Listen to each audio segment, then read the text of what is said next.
دوستو قربانی کی بہت اعلیٰ عبادت ہے، اتنا اعلیٰ اور اہم عمل ہے کہ اس جیسی عبادت عید کے دنوں میں اور کوئی نہیں ہوتی۔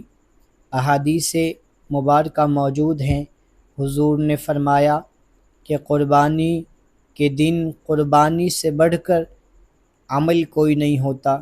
دوستو اہل سنت والجماعت احناف کے نزدیک قربانی واجب ہے اور ان کے مسائل مختلف ہیں۔ ایک مسئلہ تو یہ پیش آتا ہے کہ قربانی کے جانور کون کون سے ہیں، تو یہ بھی آپ توجہ سے سماعت فرما لیجئے کہ 6 قسم کے جانور ہیں جن کی قربانی ہم مسلمان کرتے ہیں۔ ان میں میل فیمیل مذکر مؤنث سارے شامل ہیں۔ تو نمبر 1 جو پہلے نمبر پہ آتا ہے وہ اونٹ اور اونٹنی ہے، ان کی قربانی مسلمان کرتے ہیں۔ دوسرے نمبر پہ جو جانور آتا ہے وہ گائیں اور بیل ہے، اس کی قربانی مسلمان کرتے ہیں۔ تیسرے نمبر پہ بھینس اور بھینسا ہے، اس کی قربانی مسلمان کرتے ہیں۔ چوتھے نمبر پہ بھیڑ اور مینڈا ہے، اس کی قربانی مسلمان کرتے ہیں۔ پانچویں نمبر پہ دمبا اور دمبی ہے، یہ بھی بھیڑ ہی کی طرح ہوتی ہے، تھوڑا فرق ہے، اس کی قربانی بھی کی جاتی ہے۔ اور نمبر 6 پہ جو آتا ہے وہ بکرا اور بکری ہے۔ دوستو اب اگلا مسئلہ یہ ہے کہ ان کی عمر کتنی ہونی چاہیے جب ان کی قربانی لگ جائے، اور کتنی کم ہوگی تب ان کی قربانی نہیں لگے گی۔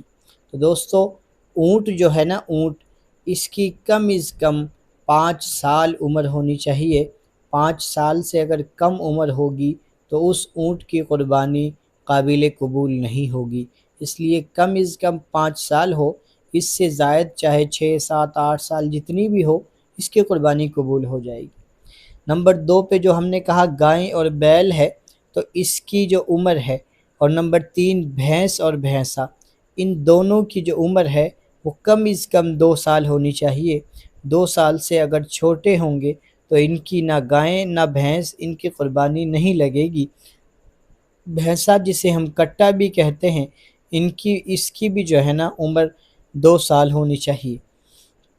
آگے نمبر 4 اور 5 پہ جو جانور آتا ہے اسے ہم بھیڑ اور دمبا کہتے ہیں۔ دوستو اس میں مسئلہ تھوڑا مختلف ہے۔ فرمایا کہ ویسے تو اگر بکری ہوگی تو اس کی عمر 1 سال ہونی چاہیے، لیکن بھیڑ کے معاملے میں شریعت نے نرمی کر دی۔ فرمایا کہ اگر وہ 6 ماہ کا ہوا اور اتنا موٹا تازہ ہوا کہ اگر ان کو 1 سال والوں میں چھوڑا جائے تو انسان اس کو پہچان نہ سکے، تو فرمایا کہ پھر اگر بھیڑ یا دمبا جو ہے اگر وہ 6 ماہ کا بھی ہوا لیکن موٹا تازہ ہوگا تو اس کی قربانی بھی ہو جائے گی، انسان اس کی قربانی کر سکتا ہے۔ لیکن اگر 1 سال کا ہو تو بہتر ہے، اگر 1 سال سے زائد کا ہو تو مسئلہ ہی کوئی نہیں۔ یہ تو کم از کم یہ ہے کہ 6 ماہ کا دمبا ہو، بھیڑ ہو، لیکن وہ موٹا تازہ ہو کہ 1 سال والوں جیسا لگتا ہو، تو انسان اس کی قربانی کر سکتا ہے۔ لیکن اگر بکرا اور بکری ہو تو اس میں یہ معاملہ نہیں ہے، اس لیے کہ بکرا اور بکری میں 1 سال پورا مکمل ہونا ضروری ہے۔ اگر دانت ٹوٹیں یا نہ ٹوٹیں اس کا مسئلہ کوئی نہیں، لیکن عمر پوری ہونی چاہیے۔ آج کل ہم ایک اور مسئلہ چلا ہوا ہے کہ اگر دوندا یعنی دانت ٹوٹیں گے تو لوگ کہیں گے اس کی قربانی لگتی ہے، اگر دانت نہیں ٹوٹے تو اس کی قربانی نہیں لگتی۔ دوستو شریعت کا اس کے ساتھ کوئی تعلق نہیں ہے، دانت ٹوٹیں یا نہ ٹوٹیں، بلکہ عمر کا تعلق ہے۔ اگر جانور کی عمر پوری ہوگی تو اس کی قربانی لگ جائے گی، دانت نہ بھی ٹوٹے ہوں تب بھی اس کی قربانی لگ جائے گی۔ یہ دانت کی کوئی حقیقت شریعت میں نہیں ہے، ایک یہ عام لوگوں نے رواج بنا لیا ہے، کہہ دیا ہے کہ بھئی دانت ٹوٹے ہوں گے تو یہ نشانی ہوگی کہ یہ جو ہے نا اس کی عمر پوری ہو گئی ہے۔